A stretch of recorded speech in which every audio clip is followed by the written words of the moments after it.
and it cost so much to feed them. Feed got so high that they weren't making that much money. Turkeys still don't bring as much, I think, as much more than my dad made. And so he went into the cows. And that's what, when he died, and when I got married, he was into a dairy herd. So if you had to use the restroom, you just went outside to the outhouse. That's right. Yeah. And if you were, when you were getting ready in the morning, did you have a bathtub that you used? Or? We had a basin, and we had a tin tub we bathed in the kitchen. Uh-huh. And at first we had a long bathtub, but that wore out. And so we just had a round tin tub. And we used to have a bath once a week on Saturday. And my early remember is how good I always felt on Sunday, because I'd had a bath Saturday night and clean underwear and felt clean. But when we got old enough to empty the tub ourselves, we had a bath more often. And our bedroom was next to the kitchen. And so Ruth and I'd take the tub into our bedroom and bathe. But we bathed in the kitchen, and then we had an ice box. And we always had to be careful. Sometimes we were taking a bath, and here came the ice man with the ice, and we'd have to make a beeline out of the kitchen. So did you, how old were you when you took your first shower? Did you ever like taking showers? Do you remember? I never was too fond of showers. Yeah. I always took a full bath. Mm-hmm. And my grandmother, of course, always had running water and a bathtub. And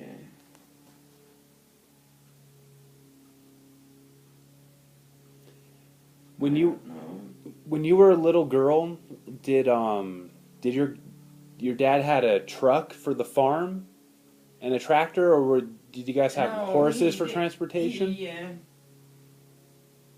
He used to borrow. My uncle lived on the hill not too far away, and he had horses, and my dad used horses to plow and like that. Wow. And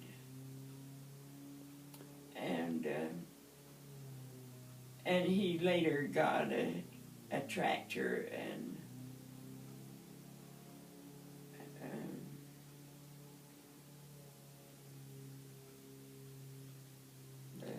I didn't ever ride the horses. Did you guys have a bug? Horses. Did you have a buggy then? How did you guys get it into town? We had an old, we called it the Gypney, and it was a car that he built a kind of a bed on the back. Oh yeah, like a flatbed. Yeah, like a truck bed, and the top of it leaned against the garage, and we used to sit in it and play, Ruth and I, a lot of times. It was tipped up again, and we'd sit on, the back seat. It'd be like a seat, and we'd sit there and play. Did you ever get to go to the movies when you were a kid? Yeah, we did sometimes. Did you like that? Oh yeah, we did. If there was a good movie, we went to Salt Lake to a movie. And sometimes the ward had movies.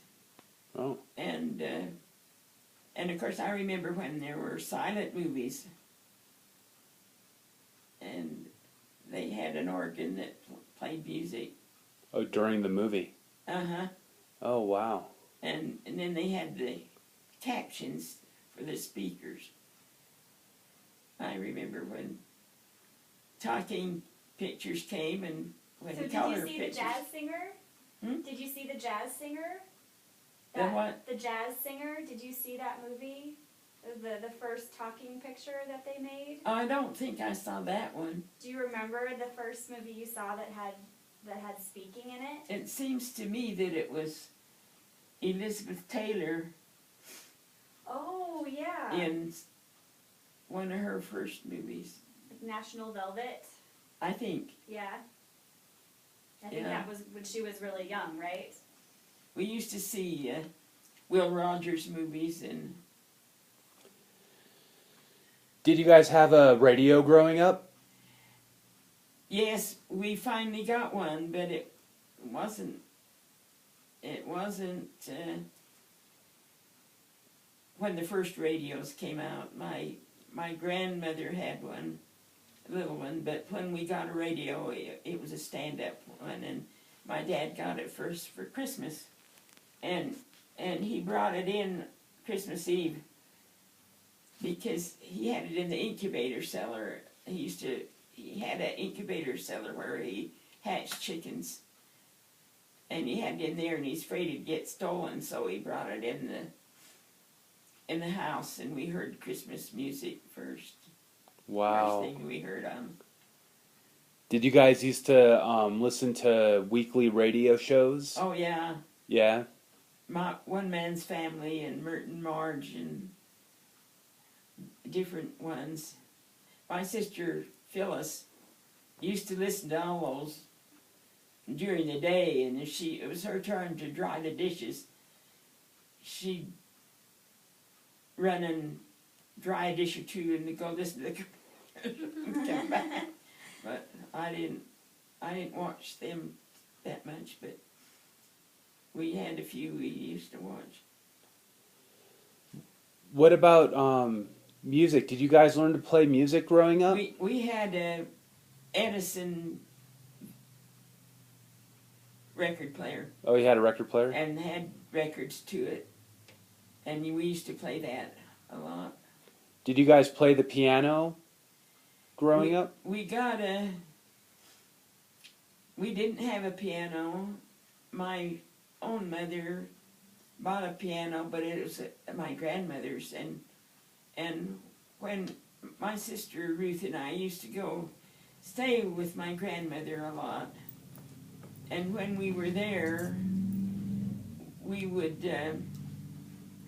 my Aunt Edith played for Sunday school, and Like the hymns and everything? She played the hymns? yes, she played for the Sunday school. And I can't remember if she played for sacrament meeting too, but I know.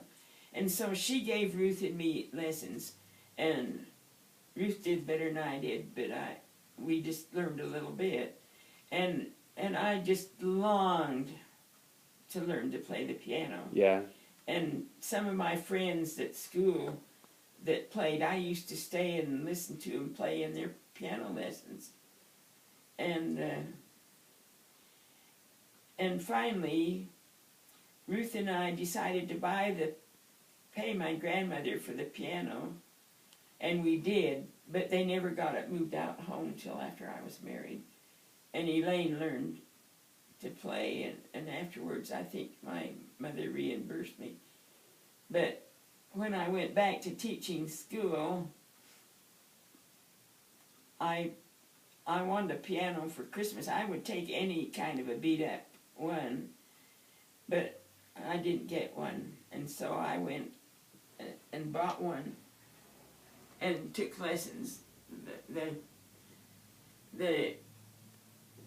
organist for our stake primary was a good friend of mine, and so I went to her and took lessons. And I have to give you this letter. Did I ever have you read it? I think About you that did. Trina wrote. When I bought the piano, Marvel nearly divorced me because I started substitute teaching, and I went back to teaching, and he knew that if I went in debt, I'd have to keep teaching, but I didn't figure I'd quit till I retired when I started. So anyway, Trina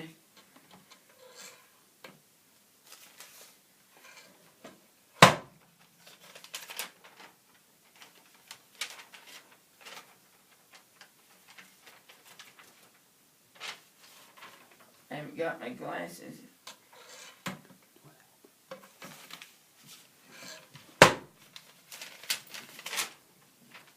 you, Grandma? Trina had to write in her freshman year, she had to write an essay about something that you could go on and on and on about, but you made it little. And so she wrote this.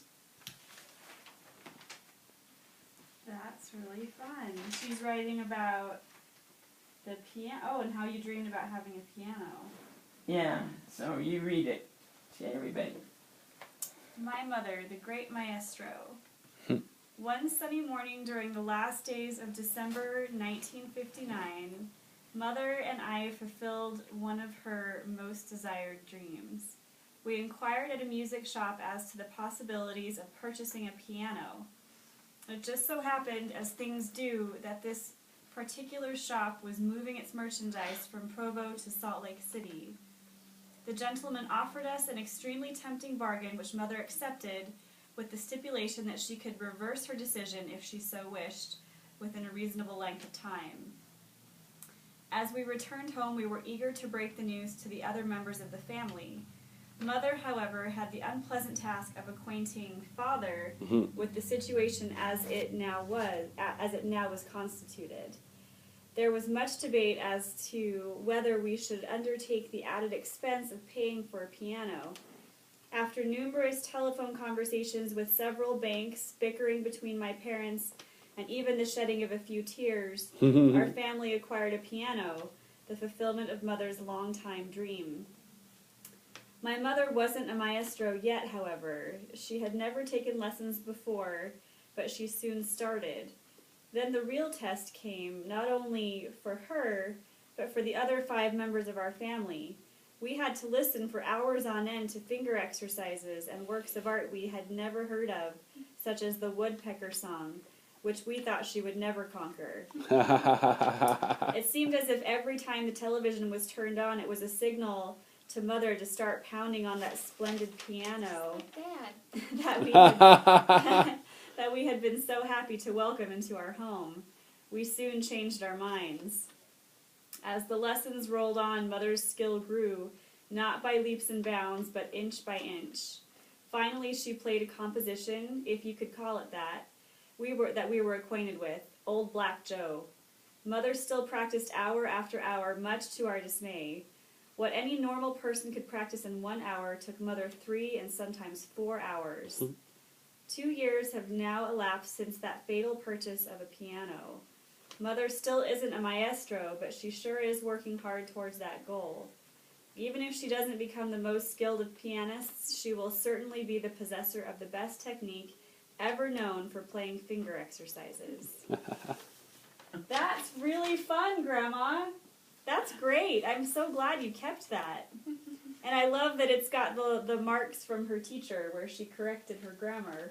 Yeah. That's really fun. Well, and she crossed out, it says C+, but then she crossed it out and she wrote a B. She got a B on it.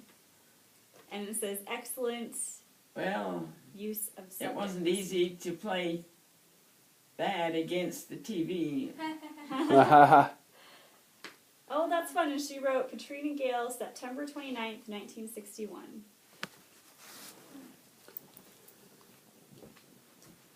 Oh, that's fun. That's really fun, Grandma. You taught yourself how to play piano. I should. No, I don't hardly touch it, and that's ridiculous.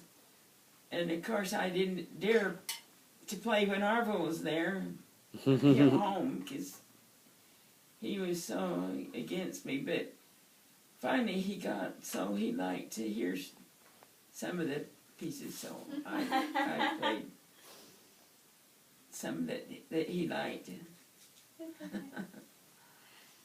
Oh, that's fun. Well, Grandma, are you hungry at all?